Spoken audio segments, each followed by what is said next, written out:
नमस्कार, ABC channel में आपका स्वागत है। मैं हूं सचिन श्रीवास्तव और आप मेरे साथ देखेंगे आजमगढ़ से जुड़ी खबरें। आइए नजर डाल लेते हैं आज की खास खबरों पर। खबर के प्रायोजक हैं Dalim Sunbeam school, Tiwaripur, Mau road, Azamgarh. Admission open for new session play group 2 class 9। Niswa girls inter college, Paharpur, Azamgarh. Admission open classes nursery to 11th। IIT और नीट की तैयारी। Aakash auto agency, Mahindra last mile mobility के अधिकृत dealer, Kartalpur bypass road, Azamgarh. Sarvodaya public school, Harbanshpur, Azamgarh. Admission open classes nursery to 9 and 11। Sai international school, Pura Pandey Bhaduli Bazar, Azamgarh. Admission open nursery to class 9th and 11th। GD global school, Kartalpur, Azamgarh. Admission open for new session nursery to classes 9th and 11th। Paradise international school, Hirapatti, Azamgarh. Admission open play group 2 class 9th। और lifestyle furniture, बेलानाडी, Azamgarh. देश भर में इन दिनों गर्मी के साथ ही साथ चुनावी माहौल देखा जा रहा है। इसी कड़ी में अपने जनपद में भी 25 मई को चुनाव होने जा रहे हैं, जिसको लेकर लोकसभा चुनाव की नामांकन प्रक्रिया शुरू हो चुकी है। मंगलवार को नामांकन का दूसरा दिन था। बता दें कि पहले दिन कुल 23 प्रत्याशियों ने 35 सेट में नामांकन पत्रों को खरीदा था, जबकि एक प्रत्याशी ने नामांकन भी कर दिया।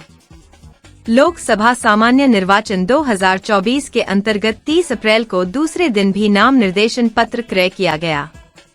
लोकसभा क्षेत्र 69 आजमगढ़ से अक्षय कुमार चौहान निर्दल ने 1 सेट, दिनेश सरोज आजाद समाज पार्टी ने 1 सेट, पवन कुमार सिंह निर्दल 1 सेट, रुस्तम राष्ट्रीय जनसहयोग पार्टी 1 सेट, राजधारी राजभर मूल निवासी समाज पार्टी ने 2 set, Mohinder Kumar Bharatiya Samaj party 2 set, Raghunath भागीदारी पार्टी ने 2 सेट में नामांकन पत्र क्रय किया। लोकसभा 69 आजमगढ़ के लिए कुल 7 प्रत्याशियों द्वारा 10 नाम निर्देशन पत्रों का क्रय किया गया। वहीं लोकसभा 69 आजमगढ़ के लिए आम जनता पार्टी सोशलिस्ट से अनिल कुमार चौहान द्वारा नाम निर्देशन पत्र जमा किया गया। वहीं दूसरी तरफ लोकसभा क्षेत्र 68 लालगंज से पुंदरी गौतम भारत नमन पार्टी ने 1 set, Subhash Azad Samaj party 1 set में नामांकन पत्र क्रय किया। लोकसभा 68 लालगंज के लिए कुल 2 प्रत्याशियों द्वारा 2 नाम निर्देशन पत्रों का क्रय किया गया। आजमगढ़ के लिए आम जनता पार्टी सोशलिस्ट से नाम निर्देशन पत्र जमा करने वाले अनिल कुमार चौहान ने कहा कि आजमगढ़ के विकास के लिए वे मैदान में हैं। यहां मेट्रो चलाना और पत्रकार भवन बनवाना उनकी प्राथमिकताओं में है। आजमगढ़ के विकास के लिए, आजमगढ़ की शिक्षा के लिए, आजमगढ़ के में मेट्रो चलाने के लिए, पत्रकार भवन बनाने के लिए, इस मुद्दे पे मैं चुनाव लड़ रहा हूँ। प्राथमिकताएं क्या रहेंगी? हमारी सबसे पहली प्राथमिकता पत्रकार भवन बनाना है, क्योंकि आजमगढ़ डिस्ट्रिक्ट में जो है एक भी पत्रकार भवन नहीं है। और मैं सारे ज़िले में जाता हूँ, देखता हूँ तमाम पत्रकार भवन है, लखनऊ जैसे हुए, वाराणसी हुआ, लेकिन तो मेरा पहला मुद्दा है कि आजमगढ़ में पत्रकार भवन बनाना है। आजमगढ़ जनपद के पवई थाना क्षेत्र के करौंजा ग्राम से बरामद हुए शव मामले का पर्दाफाश करते हुए पुलिस ने मृतक की पत्नी को गिरफ्तार कर लिया। पूछताछ में मृतक की पत्नी ने बताया कि उन लोगों ने 5 वर्ष पूर्व प्रेम विवाह किया था। उसका पति किसी अन्य लड़की से बातचीत करता था। अभियुक्ता ने यह भी बताया कि उसका पति भी उस पर शक करता था कि मैं किसी से बात करती हूँ, जिसको लेकर हुए विवाद के बाद घटना घटित हुई। बता दें कि 23 अप्रैल को ग्राम करौंजा में एक अज्ञात शव बरामद हुआ था। 25 अप्रैल को सच्चिदानंद यादव पुत्र स्वर्गीय धनपति यादव निवासी ग्राम रानीपुर थाना मुबारकपुर ने उक्त शव की शिनाख्त अपने पुत्र पवन यादव उर्फ मोनू के रूप में किया।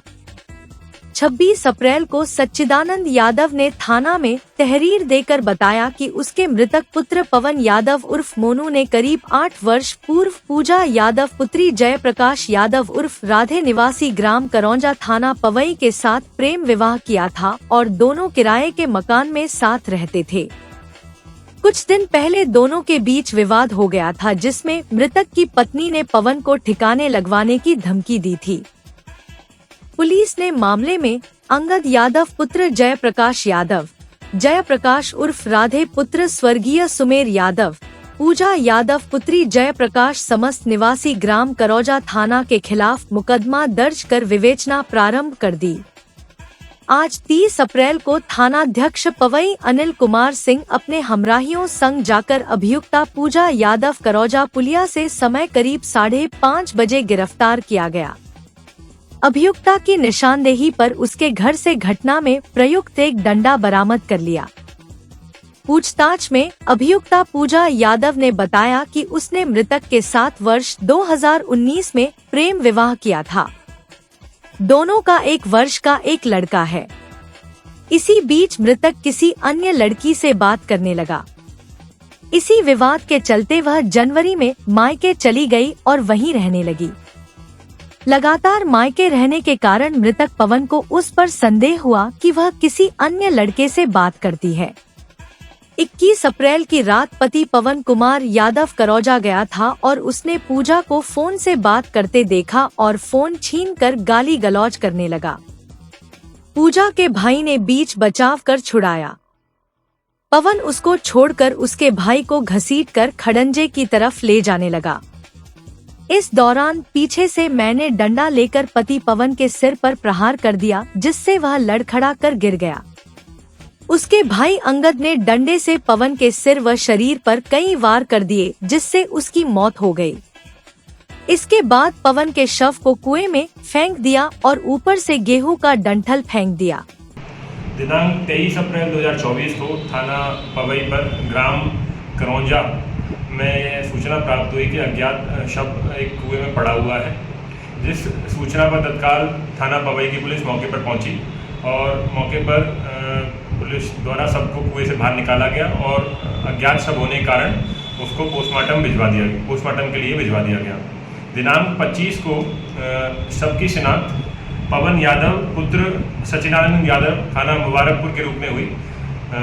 शव की शिनाख्त होने के पश्चात उसका पोस्टमार्टम कराया गया। पोस्टमार्टम की रिपोर्ट प्राप्त होने पर मृतक के पिता सचिनानंद यादव से तहरीर प्राप्त कर एक मुकदमा पंजीकृत किया गया। मुकदमा पंजीकृत होने के पश्चात दौरान विवेचना यह तथ्य प्रकाश में आया कि पति पत्नी के बीच में विवाद चलता था।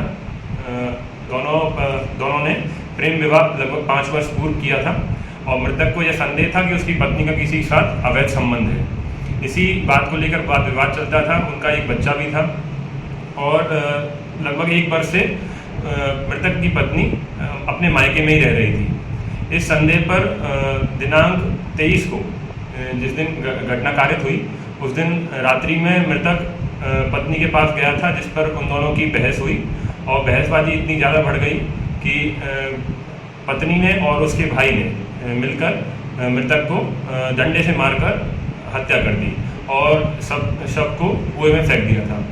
इस तथ्य के प्रकाश में आने पर आज दिनांक 30 अप्रैल 2024 को मृतका की पत्नी को पूजा यादव को आज गिरफ्तार कर लिया गया है और माननीय न्यायालय से निर्माण प्राप्त कर उसे जेल भेजा गया है। अन्य की गिरफ्तारी जल्दी ही सुनिश्चित कराई जाएगी। आजमगढ़ शहर कोतवाली क्षेत्र के गौरीशंकर घाट के सामने नाबालिग किशोरी को बहला फुसलाकर भगा ले जाने और मामले में कार्रवाई को लेकर पुलिस की तरफ से निष्क्रियता का आरोप लगाकर लोगों ने चक्का जाम कर दिया। नाबालिग किशोरी के पिता की सदमे में मौत के बाद परिजनों ने मंगलवार को सुबह 9 बजे शव के साथ चक्का जाम कर दिया। शव के साथ चक्का जाम की सूचना पर पुलिस के हाथ पांव फूल गए। मौके पर IPSCO सदर शुभम अग्रवाल फोर्स के साथ पहुंचे। पीड़िता के पिता के शव को अंतिम संस्कार के लिए राजघाट ले जाने की पुलिस मान मनावल में जुटी रही और जल्द ही आरोपी को गिरफ्तार करने का भरोसा दिया। पीड़ित के भाई ने बताया कि पुलिस 12 मार्च की घटना के बाद से ही लापरवाह बनी रही, डांट कर भगा दी। पिता सिद्धार्थनगर नौगढ़ पूजा पाठ कराने गए थे। 2 माह से खाना पीना बहुत कम कर दिया था, जिसके बाद अब सदमे में मौत हो गई। घटना के बाद से आरोपी पक्ष के लोग धमकी देते रहे।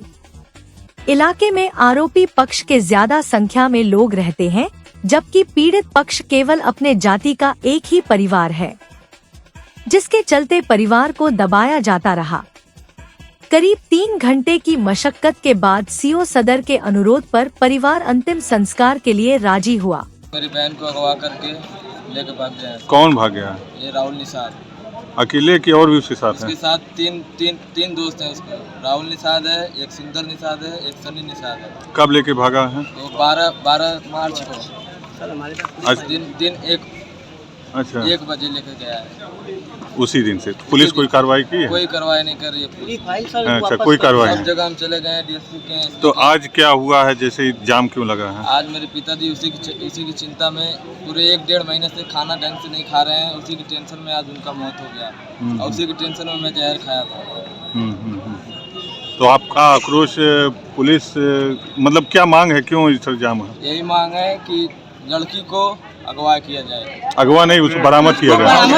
बरामद किया न्याय चाहिए, बस न्याय चाहिए। यही चाहिए। जो दोषी और सुरक्षा की भी कोई धमकी उमकी की बात है? हाँ, धमकी भी दिए थे। अभी भी आया हमको भी मारने के लिए धमकी दिए। मेरे घर वाले बस एक ही घर पंडित हम लोग हैं, हम लोग को धमकी दिए थे मारने के लिए। नहीं, एक ही घर पंडित हो, तुम लोग को मार देंगे, फेंक देंगे। कोई कुछ अभी भी धमकी दी जा रही है? अभी भी धमकी दे रहे हैं सब। लड़की का कुछ पता नहीं चल रहा? लड़की कुछ 12 तारीख आ जाएगा, 2 महीना हो जाएगा, अभी तक कुछ नहीं पता चल रहा है। प्रशासन क्या बोली वो? तो क्या अभी अंतिम संस्कार क्यों नहीं कर रहे हैं? अभी नहीं कर। हम लोग को मांगे जो मांगे पूरा हो जाएगा तो हम लोग अंतिम। क्या मांगे? लड़की को बरामद किया जाए तुरंत? हाँ, बराबर क्या जो वो पूरा अवैध है। आजमगढ़ के जियनपुर कोतवाली के मसोना गांव निवासी बुजुर्ग कृष्णानंद राय सोमवार को शाम घर से टहलने के लिए पड़ोस की अनुसूचित बस्ती रजादेपुर की तरफ गए थे। सुबह अनुसूचित बस्ती में उनका शव मिला। जानकारी होते ही परिवार के लोग घटनास्थल पर पहुंच गए और पुलिस को सूचना दी। मौके पर पहुंची पुलिस ने शव को पीएम के लिए भेज दिया। ने इस मामले में इस्तेफाकिया मौत का मुकदमा दर्ज किया है। मसोना निवासी कृष्णानंद राय 62 वर्ष सोमवार को घर से थोड़ी दूर पर ही स्थित रजादेपुर अनुसूचित बस्ती की तरफ टहलने गए हुए थे। अनुसूचित बस्ती की ही तरफ मृतक खेत था, इस नाते अक्सर वह शाम को टहलने निकलते थे। सोमवार को रात में वह अनुसूचित बस्ती में ही सो गए। सुबह को अनुसूचित बस्ती के एक लड़के ने उनके परिवार के लोगों को जानकारी दी। जानकारी होते परिवार के लोग घटनास्थल पर पहुंच गए और पुलिस को सूचना दी। मंगलवार को तहरीर देकर मृतक कृष्णानंद राय के लड़के प्रवीण कुमार राय ने बताया कि मेरे पिता शाम को घर से निकले थे। मंगलवार को प्रातः 5:30 बजे के लगभग रजादेपुर अनुसूचित बस्ती का एक लड़का मेरे घर आया और बताया कि आपके पिता कृष्णानंद राय को 1 घंटे से जगाया जा रहा है, वह जग नहीं रहे हैं। सूचना पर मैं और गांव के लोग मौके पर पहुंचे तो पिता की मृत्यु हो चुकी थी। उन्हें कई जगह चोट लगी थी और नाक से खून आ रहा था। पुलिस ने इस मामले में एक महिला सहित 3 लोगों को पूछताछ के लिए हिरासत में लिया है। इस मामले में एसपी सिटी शैलेंद्र लाल ने बताया कि जियनपुर कोतवाली क्षेत्र के मसोना गांव निवासी कृष्णानंद राय का शव राजादेपुर में मिला है। शव को पोस्टमार्टम के लिए भेजा गया है। पोस्टमार्टम रिपोर्ट से ही मौत का कारण स्पष्ट होगा। इसके बाद आगे के कार्रवाई की जाएगी।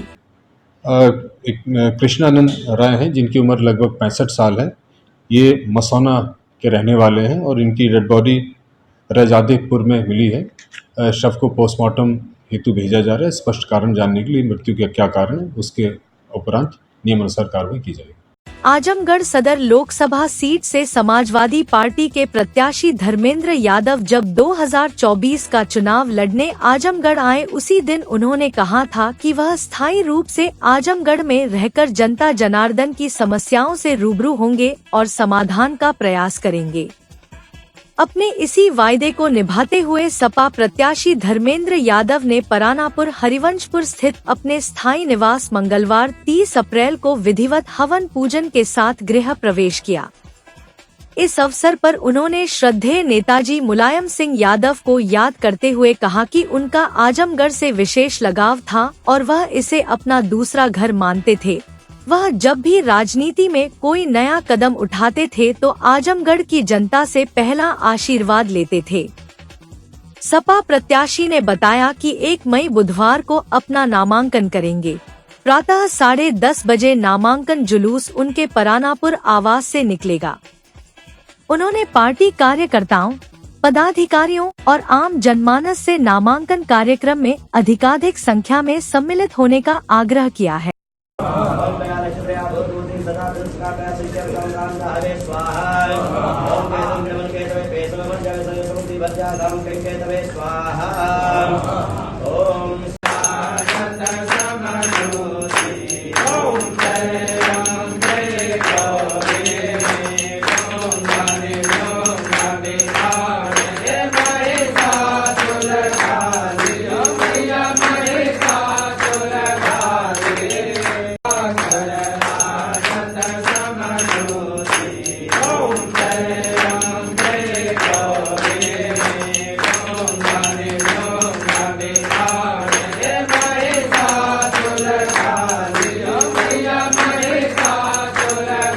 अशिक्षा का अंधेरा भले ही पूरी तरह दूर न हुआ हो, लेकिन कोशिशों के दिए से हम अपने आसपास तो रोशनी कर ही सकते हैं।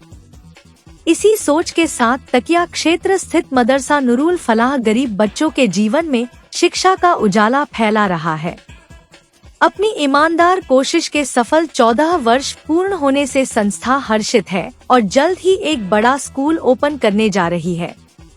आजमगढ़ महिला उत्थान सेवा संस्थान की प्रेसिडेंट जरीना खातून ने बताया कि हम अपने आसपास कई ऐसे वंचित वर्ग के बच्चों को देखते हैं जो बाल मजदूरी से लेकर कूड़ा बीनने तक का काम करते हैं। इन बच्चों के परिवार की आर्थिक हालात इतने बदतर होते हैं कि पढ़ाई छोड़कर काम करने को विवश हो जाते हैं।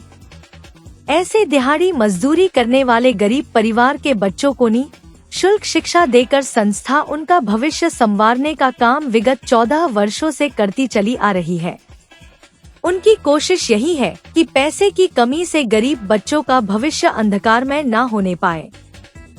सही मायने में बेटी बचाओ, बेटी पढ़ाओ, नारी सशक्तिकरण के नारे को विगत 14 वर्षों से साकार करने वाली यह संस्था पढ़ाई के बाद छात्र छात्राओं को व्यावसायिक हुनर की भी तालीम प्रदान करती आ रही है, वह भी निःशुल्क। संस्था से अपना जो है आज हमारा 14 साल हुआ, पूरा हो गया 14 साल। और बहुत से हमने ये जो पढ़ाई के ये जो शिक्षा के विभाग में कदम रखा, हमारा एक एम था, एक मकसद था कि जितने गरीब बच्चे हैं, जितने मान लो जिन माँ बाप रिक्शा चला रहे हैं, बर्तन धुल रहे हैं, मजदूरी कर रहे हैं, वो बच्चे इधर उधर भाग रहे थे, पढ़ नहीं रहे थे। क्योंकि मुझे लगता है पढ़ाई एक जंग है, जंग बन गई है। क्योंकि इतनी महंगाई है इतनी महंगाई है कि हर स्कूलों में सोच लीजिए कि 2000, 1000, 1500 फीस है। आप तो सोच करिए कि गरीब कैसे पढ़ेगा। तो मैंने ये सोचा कि अल्हम्दुलिल्लाह जब मैंने अपने बच्चों को फारिग कर लिया, बच्चे मेरे एक बार फिर से कहना चाहूँगी बहुत नेक और बहुत ही अच्छे ओहदे पे हैं। तो मैंने कहा कि अब मैं समाज के लिए कुछ करती हूँ। तो मैंने आज मेरा 14 साल चल रहा है, तो मैंने अपनी मेहनत से उस मुकाम पे आज हम लोग पहुँचे हैं कि जहाँ हमारे यहाँ 200 बच्चे पढ़ते हैं क्योंकि हमारे पास जगह नहीं है, अभी से ज़्यादा बैठाने की जगह नहीं है। और हमारा एक मकसद है कि हर गरीब पढ़े। बहुत मेहनत की हमने। पहले तो बच्चे आते थे बगैर चप्पल का, बगैर ड्रेस का, तो फिर हमने उस पर भी फोकस किया, सबका सही किया। कुछ दिन तक मैंने 10 साल तक किताब भी दी है, लेकिन अभी हम 4 साल से किताब और ड्रेस का वो नहीं। जो गरीब है ठीक है, लेकिन हमारे यहाँ कोई फ़ीस नहीं है। जितने गरीब बच्चे हैं उनकी कोई फ़ीस नहीं है। हमारी ये कोशिश है कि ये जो तालीम है एक ऐसा दायरा है कि जो कहते हैं ना कि पढ़ा लिखा इंसान जो हर फील्ड में बोल सकता है, कामयाब हो सकता है। जाहिल इंसान और जानवर में कोई फ़र्क नहीं है। जैसे जानवर सुन सकता है, बोल नहीं सकता, ऐसे हर जितने जाहिल हैं उनका यही काम है। तो मेरा हमेशा से एक मकसद था कि हम कुछ ऐसा करें और अल्हम्दुलिल्लाह हम कामयाब हुए। बहुत से बच्चे हमारे यहाँ पढ़ के निकलते हैं। हर साल 50 बच्चे निकलते हैं, तो 50 आज आ भी जाते हैं। और हमारी कोशिश बहुत कामयाब रही।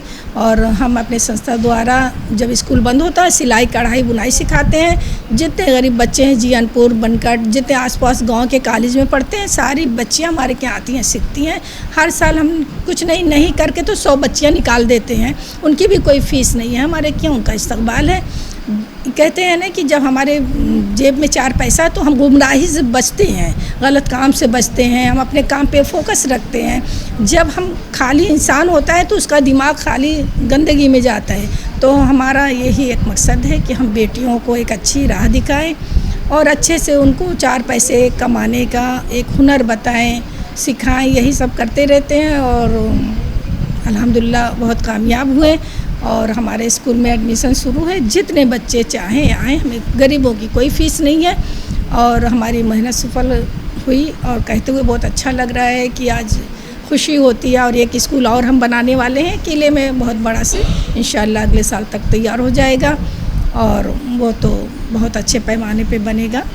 और बाकी सारी मेरी दुआएं सारे बच्चों के लिए और हमारा हिंदुस्तान, मेरी दुआएं हैं हमारा हिंदुस्तान और मुल्कों से बेहतर और बेहतरीन हो, तालीम याफ्ता हो। और हमारा आज़मगढ़ में बहुत से अजीब शान हस्तियाँ रहती हैं, शिबली नुमानी, कैफ़ी आज़मी। और मैं हमेशा उन लोग के नक्शे कदम पे चलना चाहती हूँ कि हाँ भाई मैं भी कुछ करूँ। अल्लाह ने ये वक्त दिया है, सबको दिन नहीं मिलता, जो वक्त मिला है हमें अच्छा काम करना चाहिए। और लालच तो एक तरफ है, पैसे तो हम लेकर नहीं आए हैं ना लेकर जाएंगे। तो इसीलिए हमें सबसे ये है कि भाई सबकी मदद करिए, एक दूसरे के साथ मिलजुल कर रहिए। बाकी मेरी दुआएं सबके लिए। लोकसभा सामान्य निर्वाचन 2024 के लिए नियुक्त व्यय प्रेक्षक मंगलवार को जनपद पहुंचे। उन्होंने अधिकारियों से औपचारिक मुलाकात के बाद चुनाव व्यय अनुश्रवण टीम की बैठक ली। इस दौरान अधिकारियों को जरूरी टिप्स दिए। कहा कि चुनाव व्यय प्रक्रिया संबंधी किसी भी शंका या भ्रम की स्थिति नहीं बननी चाहिए। समस्या के समाधान के लिए उनसे किसी भी समय संबंधित अधिकारी संपर्क कर सकते हैं।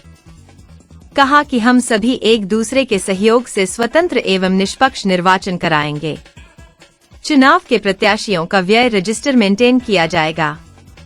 निर्वाचन के दौरान 3 बार प्रत्याशियों के रजिस्टर का निरीक्षण होगा। इसमें अंतर पाए जाने पर प्रत्याशी को नोटिस दी जाएगी। वीडियो सर्विलांस टीम बड़ी रैलियों में सावधानी पूर्वक वीडियोग्राफी करेगी, जिसके आधार पर उसका व्यय निर्धारित किया जाएगा। व्यय का हिसाब करने में संख्या का बहुत सतर्कता से ध्यान रखा जाए। कहा कि बिना अनुमति के किसी भी प्रकार का झंडा गाड़ियों में न लगाया जाए। प्रत्याशी को बैंक में नया करंट अकाउंट खोलना होगा। इससे लेन देन करके ही निर्वाचन के सभी प्रकार के व्यय किए जाएंगे। निर्वाचन संबंधी सभी बैनर, पोस्टर, पंपलेट, लिफलेट में प्रिंटर का नाम, पता प्रकाशित होना अनिवार्य है। जांच के दौरान 10 लाख से अधिक रुपए पाए जाने पर नोडल अधिकारी के साथ इनकम टैक्स ऑफिसर को भी इसकी जानकारी दी जाए। हरिऔध कला केंद्र में आयोजित प्रशिक्षण के दौरान व्यय प्रेक्षक दिनेश मीना, चेतन टी मारन एवं योगेश चिट्टे की उपस्थिति में व्यय अनुवीक्षण कार्य हेतु उड़न दस्ता टीम, स्थायी निगरानी टीम, वीडियो अवलोकन टीम, वीडियो निगरानी टीम, लेखा टीम व सहायक व्यय प्रेक्षकों को नोडल अधिकारी निर्वाचन व्यय अनुवीक्षण मुख्य कोषाधिकारी अनुराग श्रीवास्तव द्वारा निर्वाचन संबंधित कार्यों के संबंध में विस्तृत प्रशिक्षण प्रदान किया गया। व्यय प्रेक्षकों द्वारा एसएसटी टीमों को बताया गया कि अपने संबंधित विधानसभा क्षेत्र में निर्धारित बैरियर प्वाइंट पर आने जाने वाले व्यक्तियों वाहनों की प्रॉपर तरीके से चेकिंग करें और चेकिंग के दौरान वीडियो जरूर बनवाएं। ड्यूटी अवधि तक अपना लोकेशन ऑन रखें एवं जितने भी वाहनों की चेकिंग की जाए उसकी रिपोर्ट निर्धारित समय से उपलब्ध करा दें। उड़न दस्ता टीम को बताया गया कि अपने कार्यों को संवेदनशील होकर करें, नकदी के आवागमन पर निगरानी रखें। यदि कोई व्यक्ति नकदी प्रॉपर दस्तावेज के साथ लेकर चल रहा है तो उसको इंटरसेप्ट न करें। यदि कोई व्यक्ति नकदी के सापेक्ष प्रॉपर दस्तावेज प्रस्तुत नहीं करता है तो नकदी को इंटरसेप्ट करें। यदि कोई व्यक्ति 10 लाख या उससे अधिक नकदी ले जा रहा है तो उसकी सूचना आयकर विभाग को अवश्य दें। वीडियो निगरानी टीम को निर्देशित किया गया कि जनसभा आदि की सूचना अपने संबंधित तहसील के सहायक रिटर्निंग ऑफिसर से प्राप्त कर जनसभाओं की वीडियोग्राफी कराएं एवं जनसभा प्रारंभ होने से पहले एवं जनसभा के दौरान वीडियोग्राफी में मंच, कुर्सी, पंडाल, माइक, वाहन आदि की रिकॉर्डिंग कराएं। रिकॉर्डिंग कराने से पहले जनसभा स्थल का संक्षिप्त परिचय अवश्य दें, जिससे पता चल सके कि जनसभा किस पार्टी प्रत्याशी से संबंधित है और किस विधानसभा में हो रहा है। वीडियो अवलोकन टीम को निर्देशित किया गया कि वीडियो का अवलोकन कर निर्धारित रेट चार्ट के अनुसार व्यय का आकलन कर उसकी सूचना निर्धारित समय से लेखा टीम को उपलब्ध कराएं। सहायक व्यय प्रेक्षकों को निर्देशित किया गया कि सभी टीमों की मॉनिटरिंग करते हुए उनकी प्रॉपर रिपोर्ट निर्धारित समय से व्यय प्रेक्षक को उपलब्ध कराया जाए। इस अवसर पर उप जिला निर्वाचन अधिकारी राहुल विश्वकर्मा, अपर पुलिस अधीक्षक ग्रामीण चिराग जैन सहित संबंधित अधिकारी उपस्थित रहे। आजमगढ़ जिले के जियनपुर कोतवाली क्षेत्र के बाग खालिस बाजार में रविवार की रात 8 बजे 2 पक्षों में पैसे के लेन देन को लेकर विवाद हो गया।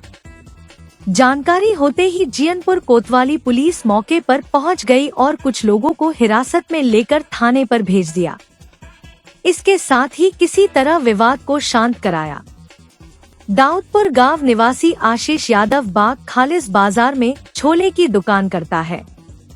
2 दिन पूर्व कुछ लोगों ने उसके दुकान पर छोला खाया। इसके बाद पैसों के लेन देन को लेकर दुकानदार व छोला खाने वालों में कहासुनी हो गई। रविवार की रात 8 बजे बाग खालिस बाजार में आशीष व छोला खाने वाले पक्ष के लोग आमने सामने हो गए। दोनों पक्षों ने एक दूसरे पर ईंट पत्थर चलाए। चर्चा तो असलहा तक लहराने की है, लेकिन इसकी पुष्टि कोई नहीं कर रहा है। इस घटना में दोनों पक्षों के कुछ लोगों को चोट आई है। घटना की जानकारी होते ही पुलिस महकमे के हाथ पांव फूल गए। जियनपुर कोतवाली पुलिस मौके पर पहुंची और दोनों पक्षों को समझा बुझा कर शांत कराया। इसके साथ ही कुछ लोगों को हिरासत में लेकर पूछताछ की कवायद में जुट गई। कुछ का पुलिस ने शांति भंग में चालान भी कर दिया है। घटना के बाद से एक पक्ष घर छोड़कर फरार है। घटना से बाग खालिस बाजार में तनाव का माहौल है।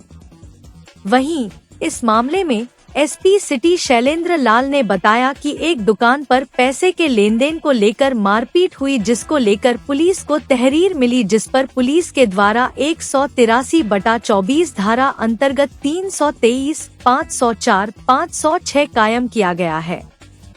इसमें 2 नामजद व 2 अज्ञात है। 2 नामजद लोगों को गिरफ्तार किया गया है। कल हमारे समय लगभग 9 बजे के आसपास ये लोग घर मकान पे, कहने के मतलब उधर से राय मशवरे के साथ आए और वर्कर हमारे थे, जिसमें से एक वर्कर वीडियो में दिख रहा है मार खाते हुए, और हम तो अपना जहाँ बैठे हैं वहीं पे थे और हम सेफ थे, लेकिन हमारा वर्कर मार खाया और इन लोगों ने पूरी कम से कम कितनों कम तो 8 फायरिंग या 10 फायरिंग किए हैं। कौन लोग थे वो, कुछ पता है? वो शिवचन, हम उनका नाम जानते हैं, शिवचन चा के पोता थे। और कुछ लोग दाऊदपुर से थे, कुछ शाहपुर से थे, कुछ जियनपुर, हाँ वो चेयरमैन के गांव के। अच्छा, वहाँ से ये हादसा हुआ, ये वारदात हुआ और ये संगठन एकता राय मशवरे से आके और हमारे ऊपर हमला किए। मामला क्या था इसका? इसका मामला बच्चों के माध्यम, थोड़ा सा सगड़ी वाले रोड पे रोटी की दुकान है, उन लोगों से झगड़ा हुई और झगड़ा के मुताबिक हम थोड़ा सा समझौता में इन्वॉल्व हो गए, उसके मुताबिक हमारे ऊपर चढ़ाई की है। अच्छा, फिर पुलिस आई? पुलिस आई मौके वारदात पे, जिसको पाई लेके गई। हाँ, फिर? लेके जाने का मतलब बिना पूछे पाछे मारा। कौन मारा? पुलिस। कौन पुलिस? ये कौन मारा है आपको? ये एक हाथ की, ये लेफ्ट राइट का हाथ है। हाँ। ये हाथ का है, राइट हाथ है ये। एक दुकान पर पैसे को लेन देन को लेकर मारपीट हुई। पुलिस को तहरीर प्राप्त हुई थी। इस तहरीर प्राप्त होने पर पुलिस के द्वारा मुकदमा अपराध संख्या 183/24 धारा अंतर्गत 323, 504, 506 कायम किया गया। इसमें 2 लोग नामजद हैं और 2 लोग अज्ञात हैं। 2 लोग जो नामजद, इनकी गिरफ्तारी कर ली गई। शीघ्र साक्ष्यों के आधार पर चार्जशीट न्यायालय प्रेषित की जाएगी। 17 वर्षीय नाबालिग 20 वर्षीय युवती को लेकर फरार हो गया। परेशान युवती के परिजनों ने थाने में मुकदमा दर्ज कराया, लेकिन पुलिस उदासीन बनी हुई है। थक हार कर युवती के परिजनों ने एसपी को प्रार्थना पत्र देकर लड़की के बरामदगी की मांग की है। जिले के अहिरौला थाना की निवासिनी महिला ने एसपी को दिए प्रार्थना पत्र देकर बताया कि उसकी 20 वर्षीय पुत्री की 4 अप्रैल को शाम करीब 8 बजे मेरे गांव के 17 वर्षीय लड़के ने अपहरण कर लिया। उक्त घटना की सूचना मेरे द्वारा स्थानीय थाने पर दिया, लेकिन पुलिस का उदासीन रवैया यह रहा कि पुलिस अभी तक मेरी पुत्री की तलाश करने में नाकामयाब है। पुलिस का कारनामा यह रहा कि पुलिस मेरे घर जाती है तो मेरे घर का फोटो मेरे परिवार वालों के साथ खींच कर चली आती है। मुझको यह प्रतीत होता है कि पुलिस केवल लीपा पोती के चक्कर में है। मुझे आशंका हो रही है कि कहीं मेरी पुत्री की हत्या न हो गई हो। मैं थाने का चक्कर लगा रही हूँ, पुलिस मुझको झूठी सांत्वना देती है। पीड़ित महिला का कहना है कि पुलिस आरोपी के भाई को पकड़कर ले आई थी, लेकिन उसी दिन छोड़ दिया। आरोपी के परिजन लगातार धमकी दे रहे हैं। उन्होंने एसपी को प्रार्थना पत्र देकर लड़की को बरामद करने और अपहरण करने वाले युवक पर कार्रवाई की मांग किया। एसपी साहब के यहाँ हमारी लड़की 4 तारीख को अपहरण हुई है। कहाँ से हुई है, पूरा घटनाक्रम बताइए, कैसे हुआ है? सूखीपुर से शाम को 8 बजे। कौन थाना क्षेत्र है? अरौला। कौन लेके गया है? हमारे गांव के एक लड़का है। क्या नाम है? सैफ नाम है उसका।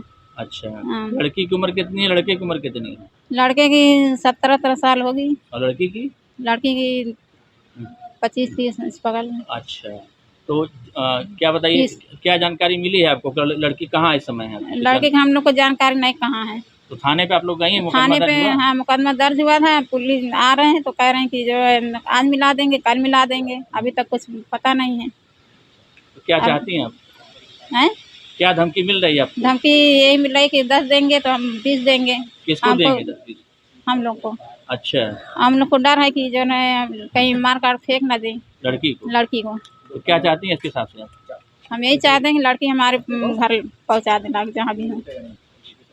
डेलिन Sunbeam school, Tiwaripur, Mau road, Azamgarh. Admission open for new session. Play group 2 class 9। Special features: smart class available, science, computer lab and library, indoor and outdoor sports facilities, experienced teachers, monitoring with CCTV camera, transport facility. Give your child a quality education. Dalim Sunbeam School, Tiwaripur, Mau Road, Azamgarh. निस्वा girls college Paharpur Azamgarh के सबसे पुराने colleges में से एक है, जो 1938 से विज्ञान, वाणिज्य, कला के क्षेत्र में उत्कृष्ट शिक्षा प्रदान कर रहा है। इसने कक्षा 9वीं से 12वीं तक IIT और नीट की तैयारी के लिए ग्रेविटी इंस्टीट्यूट लखनऊ के साथ इंटीग्रेटेड कक्षाएं भी शुरू की हैं। कक्षा नर्सरी से 11वीं तक प्रवेश खुला है। उच्च अनुभव वाले शिक्षकों के साथ उत्कृष्ट शिक्षण पद्धति, पूर्ण सुसज्जित कंप्यूटर लैब, पुस्तकालय और विज्ञान प्रयोगशाला, 24/7 CCTV निगरानी, पावर बैकअप। न्यू एडमिशंस के लिए फॉर्म और प्रोस्पेक्टस अवेलेबल है, तो जल्दी करें। साई इंटरनेशनल स्कूल, पूरा पांडे, निकट RTO ऑफिस, भदली बाजार, Azamgarh. ICSE board new Delhi से मान्यता प्राप्त। प्रत्येक क्लास में स्मार्ट क्लास की व्यवस्था, सुव्यवस्थित साइंस और कंप्यूटर लैब, इंडोर और आउटडोर स्पोर्ट्स फैसिलिटीज, पूरे सिटी में वाहन की सुविधा। Admission open for new session, nursery to class 9 and 11। Sai international school, Pura Pande, निकट RTO ऑफिस, भदली बाजार, Azamgarh. Sarvodaya public school near RTO office, Harbanspur, Azamgarh, affiliated to CBSE। Admissions open from classes nursery to 9 and 11, जहां है highly experienced faculty, advanced labs, magnificent library, huge playground with lush green campus, separate ground for pre-nursery, separate classes available for girls and boys. We also organize sports, music, smart classes, and many more facility available.